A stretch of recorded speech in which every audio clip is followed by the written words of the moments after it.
सो remember, एक caesarean के बाद लाजमी नहीं कि सेकंड सिजेरियन हो। हम सारे रिस्क को असेस करके आपके साथ आपको सेफली नॉर्मल बर्थ की तरफ ले जा सकते हैं। एक मर्तबा आपका हो गया सिजेरियन, अब अगली प्रेगनेंसी है, आपकी बहुत ख्वाहिश है कि नॉर्मल डिलीवरी की कोशिश की जाए।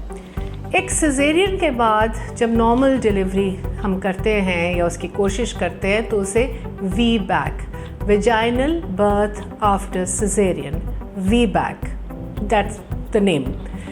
सो अगर हमने ये डिसीजन आपके साथ मिलके लेना है तो इसमें हम क्या देखते हैं?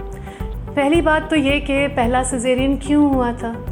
अगर वो इसलिए हुआ था कि हड्डी तंग है तो हड्डी तो नहीं, फिर दोबारा से खुली हो जाएगी, सो फिर तो लाजमी सेकंड सिजेरियन होगा।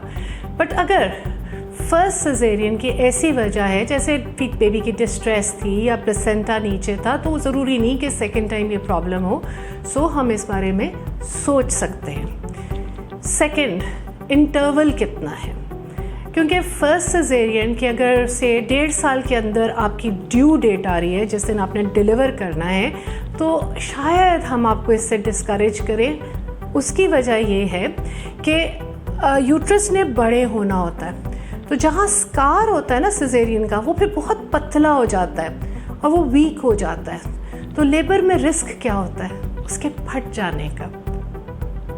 ओके, सो अगर इंटरवल ज़्यादा है 1.5 साल से बिटवीन द फर्स्ट डिलीवरी और आपके सेकेंड ड्यू डेट में, तो फिर भी हम सोच सकते हैं।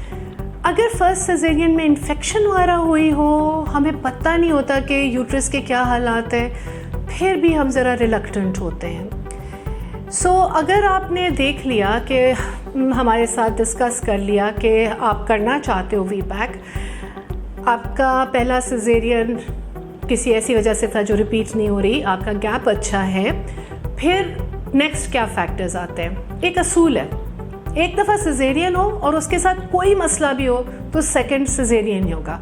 प्रीवियस सिजेरियन के साथ high blood pressure, caesarean. Previous caesarean के साथ डायबिटीज़, सिजेरियन।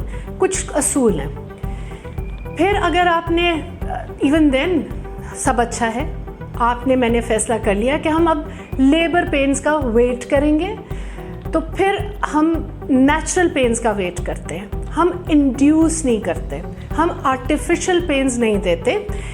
नेचुरल पेन्स अगर आपकी ड्यू डेट तक आ जाती हैं तो वी कैन ट्राई, एंड उस ट्रायल में भी हम बहुत सख्त मॉनिटरिंग करते हैं। आपको मॉनिटर कर रहे होते हैं, बेबी के हार्ट को मॉनिटर कर रहे होते हैं, और कहीं हमें ज़रा रिस्क लगता है कि कहीं स्कार वीक हो रहा है तो हम इमरजेंसी सिजेरियन के लिए ले जाते हैं। बट अगर लेबर अच्छी जा रही है, बहुत लंबी नहीं जा रही और प्रोग्रेस अच्छी हो रही है, तो फिर व्हाई नॉट। और ड्यू डेट के बाद भी वेट करने का कोई तुक नहीं होता। Better to go for a planned caesarean. So remember, एक सिजेरियन के बाद लाजमी नहीं कि सेकंड सिजेरियन हो। हम सारे रिस्क को असेस करके आपके साथ आपको सेफली नॉर्मल बर्थ की तरफ ले जा सकते हैं, if all the conditions are met and your properly, आपकी मॉनिटरिंग अच्छी हो। Thank you.